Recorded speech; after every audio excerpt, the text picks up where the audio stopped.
प्रभु बहुत सहज हैं, बहुत बड़े हैं और बहुत कृपालु हैं, इसलिए इनको प्राप्त करना कोई दुर्लभ बात नहीं। बस हम प्रकृति का भोक्ता भाव और प्रकृति के सुख भाव को छोड़ नहीं पा रहे, यही कठिनता है।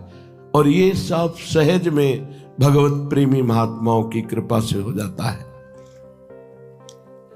अरे मन, ये बड़े दीन बंधु हैं, दीन बंधु, ये गरीब निवाज हैं। अगर कोई हृदय से देखे तो अपने जैसा गरीब कौन है? क्या है आपके पास? बोले रुपया में गरीब क्यों हूं? नहीं नहीं, ये तो नकली चीज है। असली चीज क्या है आपके पास? मकान है, पद है, भारी से भारी हमारे पास सब समाज प्रियता की वस्तुएं हैं, सम्मान है, ये सब नकली है, ये सब नकली है। तो फिर बचा क्या? तो बोले मैं तो फिर बहुत गरीब हुआ। हाँ, तभी गरीब निवाज रीझते हैं जब वास्तविक तुम्हारा चिंतन असत पदार्थों के गर्व से रहित होता है। क्या है तुम्हारे पास? अगर ये लौकिक वस्तुएं तुम इनको देखकर गर्व करते होते तो 4 दिन की चांदनी है, ये नष्ट होने वाली है, तुम्हारी नहीं है। तुम शरीर को जो प्रिय अपना प्राण दे इतना प्यार कर रहे हो आत्म भाव से, ये भी नकली है, ये भी नकली है। ये न था न रहेगा, बीच में भास रहा है कुछ दिनों के लिए, फिर ये नष्ट हो जाएगा, नष्ट हो जाएगा पक्का। है क्या तुम्हारे पास? स्थायी क्या है? कुछ नहीं। हो ना गरीब तो आओ गरीब निवाज के पास। प्रभु गरीब निवाज है। कितना सुख होता है जब दैन्यता होती है, हमारा कोई नहीं, हमारा कुछ नहीं, हम कुछ नहीं। प्रभु क्या मुझ ऐसे अधम को आप स्वीकार करेंगे?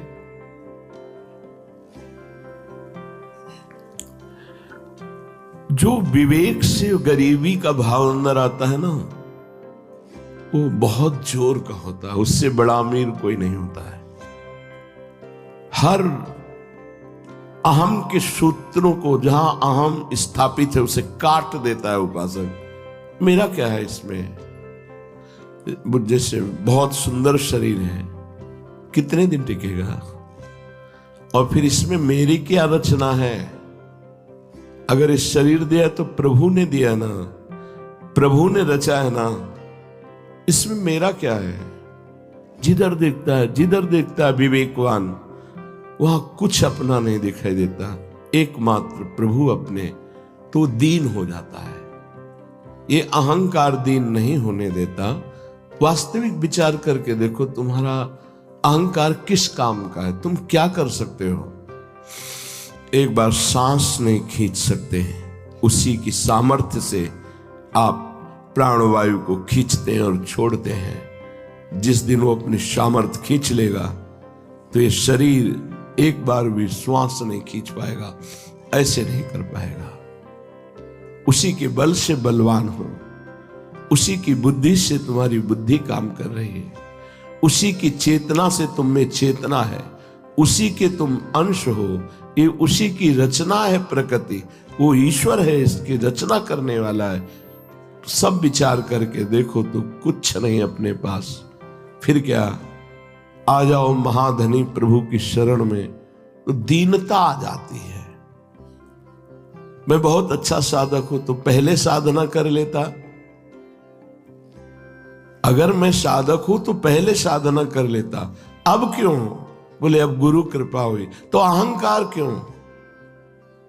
विचार, हर जगह हमें विचार पूर्वक। तो बोले मन भज दीन बंधु, भजन कर दीन बंधु का। यही दरबार दीन को आदर रीत सदा चल। जिसका हृदय दैन्य हो गया है, क्या है मेरे पास? कुछ नहीं, न साधन, न विषय, न व्यक्ति, न वस्तु, नाथ आपके सिवा कुछ नहीं। भगवान बहुत प्यार करने लगते हैं। अगर प्यार में कुछ बाधा है तो हमारा कुछ माना हुआ है, इसलिए हृदय से देख लो। जिस दिन परिवार वालों को ये पता चला कि हमारे काम का नहीं, उस दिन असलियत में सबके प्यार की पोल खुल गई। क्यों भाई? अगर प्रभु हमको दर्पण न दिखाते तो राग हमारा बना रहता, हम सबका। देखो सबका। वही बेटी है जिसको प्राणों से प्यार किया जाता है, स्वार्थ नहीं तो कभी दोबारा देखने नहीं आए। वही बेटा है। मान लो हमारी बात, यहां केवल स्वार्थ का संबंध और मोह की मान्यता। प्रेम तो सिर्फ हरि करते हैं, प्रभु करते हैं, पर प्रेम का उधर से जो हमारे अंदर प्रवाह आ रहा है, हम इसलिए अनुभव नहीं कर पा रहे कि हमारी चित्तवृत्ति बहिर्मुख होकर शरीरों पर, व्यक्ति, वस्तु, स्थान पर, अगर आप इसे वापस करें तो अभी देखें प्रेम अंतर से आ रहा है, और वो प्रेमदाता हमारे प्रभु हैं।